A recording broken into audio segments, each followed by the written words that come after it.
Thanks for downloading this edition of The Y Factor from the BBC, a programme that seeks to find out why we do the things we do. I hope you enjoy it.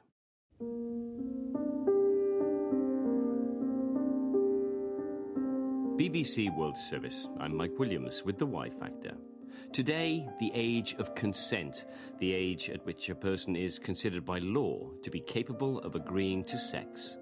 It's just a number, but a number which varies greatly around the world and which is bound up with child protection, with notions of honour and marriage, with concerns about paedophilia and society's strange obsession with lust. Most countries, the age of consent is 14 to 18, but there's a few where it's as low as 12 or as old as 21. So there's quite a broad range, and I think that reflects the fact that this is a social construct that we've created, really. It's not based on any hard and fast scientific evidence. Dr. Lucy Maddox is a clinical psychologist with the UK's National Health Service. Teenagers, in fact, are particularly vulnerable to social pressures. So because their frontal lobes, so the bit of the brain which is responsible for problem solving and for decision making, is a bit less well developed, and the bits of their brain that are really to do with social reward are kind of hypersensitive, it means that they might be extremely sensitive to social pressures. So that might lead us to think that having an age of consent in the late teens might be quite helpful. I became pregnant when I was 15 years old. He was 8 years older than me. Aissatou Dieng from the Gambia, a place where the age of consent is 18. She's now 28 years old and a campaigner for the rights of women and girls.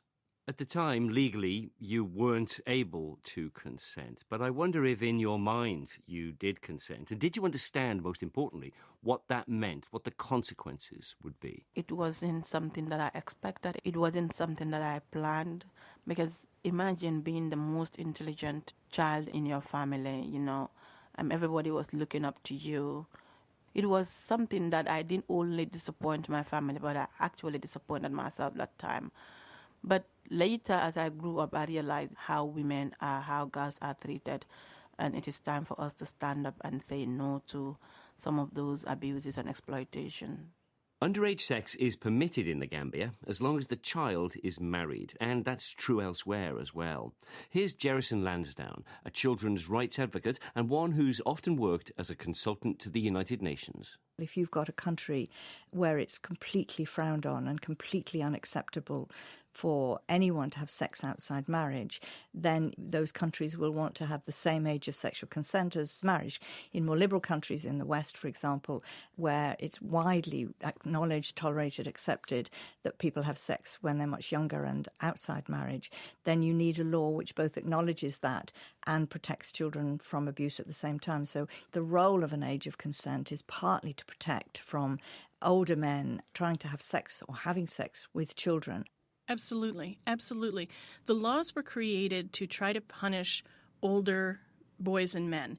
Dr. Elizabeth Schroeder is an expert on sexuality education. She's based in the United States, but has taught around the world. We are a world that wants to punish before we educate.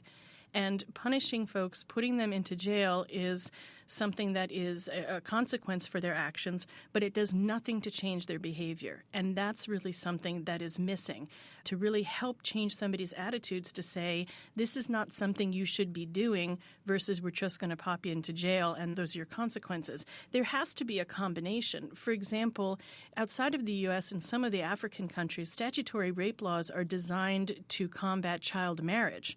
So if you can't have sex with a 13 or 14-year-old girl, that includes in marriage. And so it is a very specific effort to try to end the practice of child marriage, a 13-year-old and a 45-year-old. I lost my dad when I was 3, so my mother was playing the role of both parents. She's been very supportive, but my paternal uncles believed that the only way I can cover the shame I caused the family was to get married as soon as I gave birth to my baby. But my mother stood by me and said, no, my daughter is going back to school.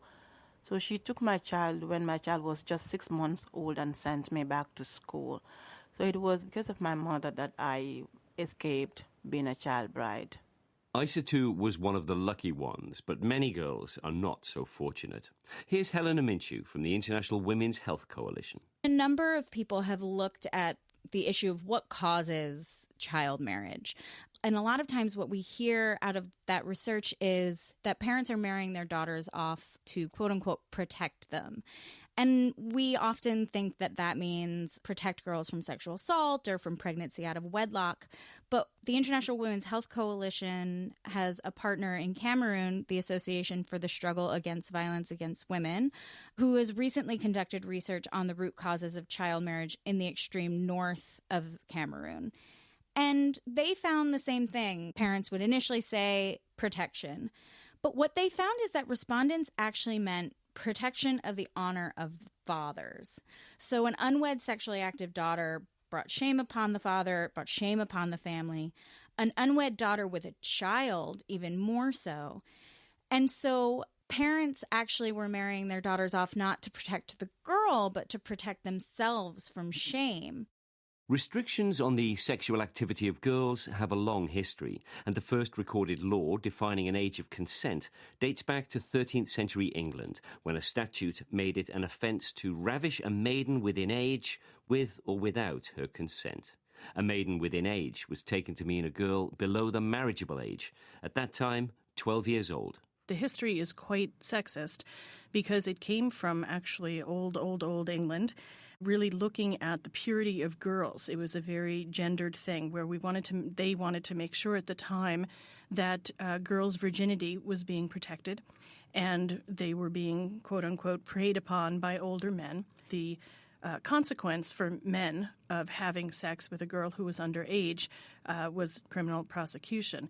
Interestingly enough, they were not considered sexual crimes originally. Because girls and women were seen as men's property, it was a crime against property, not a sexual crime the way we have it defined today. But soft, what light through yonder window breaks? It is the east, and Juliet is the sun. Arise, fair sun, and kill the envious moon, who is already sick and pale with grief that thou, her maid, art far. One of the greatest love stories ever told.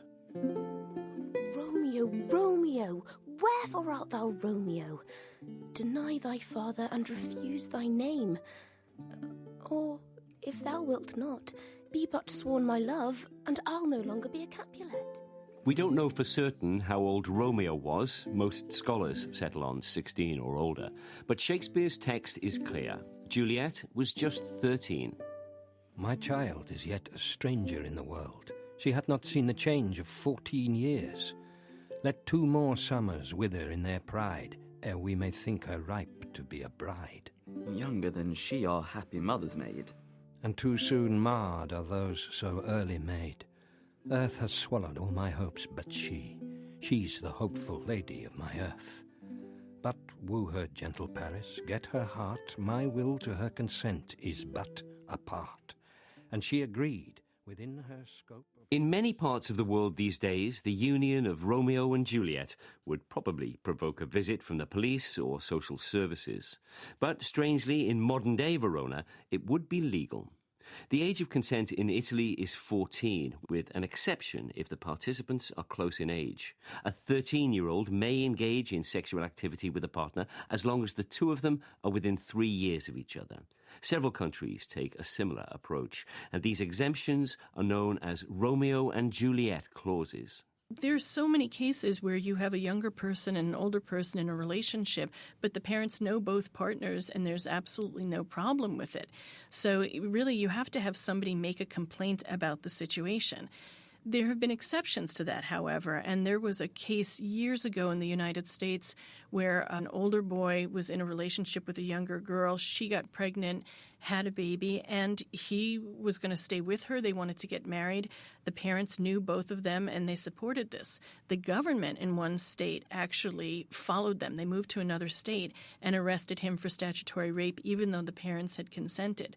So we really have to look at these and say, what are we trying to do here? People need to be able to consent for themselves if the law says that they can. And if you have parents who can consent for their children, then you have to let them be and let them do that. While much of the debate over consent revolves around protecting young girls from older men, that's not always the case. Women are not perceived, generally speaking, as sexual predators, sexual threats in the way that men are. There are still cases in the United States that have happened recently where the judge has thrown out the case and said, how could a woman possibly harm a boy? I mean, it does happen occasionally. You've had the odd case in this country where a woman teacher is engaged in a sexual relationship with a younger teenage boy. Now it does tend to be viewed as a criminal offence and a serious breach of professional conduct. But there really is this inherent idea that if it's a woman who's older, she cannot harm a younger partner. For much of history, laws have regulated relationships between women and men, girls and boys. But when it comes to sex, there are other permutations. If we look at homosexual relationships, you get a slightly different picture. So in this country, for example, we used to have a much higher age of consent for homosexual relationships than we did for heterosexual relationships. And that was largely, I suppose, a tradition of strong social, moral, religious disapproval of those relationships. Clearly that's now changed and the relationships are the same. But of course, in many parts of the world, in Africa and in other regions too, it is illegal still. So there's no age of consent because it's actually prohibited right across the board. Female-female relationships have traditionally been much more invisible because it was never assumed that sex could take place without a man. It was defined in male terms. It was defined through penetration, if you like. So there's been much less moral panic in the past, I suppose, about lesbian relationships than there is about male relationships, which is seen in many parts of the world as deeply threatening and also coercive because men are seen as more predatory than women and therefore men are perceived as preying on young boys, are seen as a greater threat. There's a very well-known play here in the States called The Vagina Monologues. It's a number of monologues from interviews of women all about sex and sexuality and how they learned about their bodies and came to value and celebrate their bodies.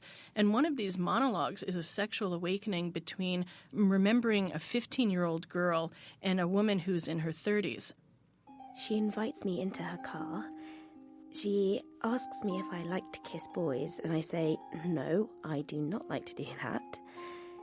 Then she says she wants to show me something, and she leans over, and she kisses me so softly on the lips, with her lips, and then she puts her tongue in my mouth. Wow. She asks my mama if I can spend the night, and my mama's delighted that such a beautiful, successful woman has taken an interest in me. And I remember the first time I saw the show and that monologue happened from the perspective of the 15-year-old, the lights went down when it was over, and I actually audibly heard people say, oh, like this was a beautiful thing. And all I could think was, if that 30-year-old was a man, you would be outraged by this. So what is this different value that boys and men are the bad guys here? If we're really saying that age is the deciding factor, then age must apply to all genders. And if you change the pronouns she to he, you can understand clearly what Elizabeth Schroeder means. Then he says he wants to show me something. And he leans over and he kisses me so softly on the lips with his lips. And then he puts his tongue in my mouth. Wow. He asked my mama if I can spend the night, and my mama's delighted. Such a beautiful, successful man has taken an interest in me. Let's try talking about a number. 12 seems, to me, too low. 21 seems, to me, to be rather high. Where do you stand on those two numbers? I mean, can we reach a number, you and I? That's an interesting question, isn't it? Because that sort of reflects where we're at, where the numbers come from anyway. It has just been created by conversations with people thinking about which number is best. So we could sit here and have a conversation, and that conversation would be influenced by my background, by your background, by our ideas of what's okay and what's not okay. But in a way, I think what's more important is that we think about the context around sexual experiences and the pressures that are on teenagers and what we can do to help. In Sweden, there was a proposal to reduce the age of consent by parliamentarians, and the Ombudsman for Children undertook a national survey, online survey with children, and the children didn't want the age lowered. They wanted it to stay higher.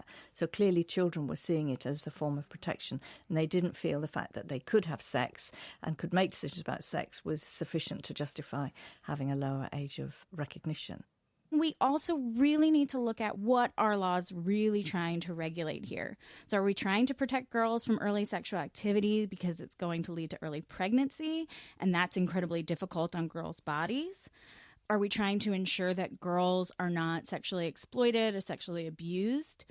Or are we trying to restrict sexual activity because the sexual activity of girls continues to be tied to the honor of families and fathers and communities? Are we looking at boys having sex at, say, age 16 the same way that we look at girls having sex at age 16? Or do there continue to be gender imbalances there and gender inequality in how we view sex? I don't think a girl can give consent to sex when she's below 18 because she's still a child. She's not capable to say, yes, I want to have sex. Maybe she don't even yet understand the consequences of having sex at that tender age.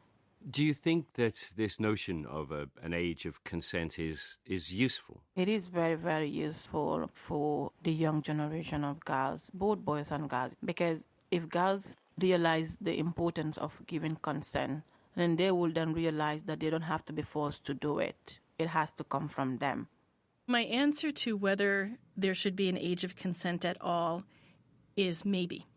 And I say maybe because it really depends on where one lives and what is the desired outcome for it. In some of the countries, when they're using the age of consent in order to delay or eliminate the practice of child marriage, I think absolutely that works very well. In other countries, I think it's hugely problematic. If someone is able to get behind the wheel of a car and drive a car at age 16, but they can't consent to have sex until 17, they're contradictory. I'd love to see the research or the legal rationale behind why that age. Do you think having an age of consent is useful, helpful for teenagers? I think it is, because I think it gives them that way out. If they want to say no, it gives them a bit of a backup, and it also perhaps helps them pause for thought and think about whether they actually do want to be engaging in a sexual experience. And particularly in this currently changing digital landscape that we're in, where in fact there's all sorts of sexual pressures in the digital media or in things that people are being asked to send each other pictures of themselves, that kind of thing. Do you think it's possible that we will ever have consensus on a universal age of consent? No. Even in a specific country, and certainly not worldwide, there are too many differences in cultural values and mores, and there are too many different ways that people see gender for there to be one particular way of looking at age of consent.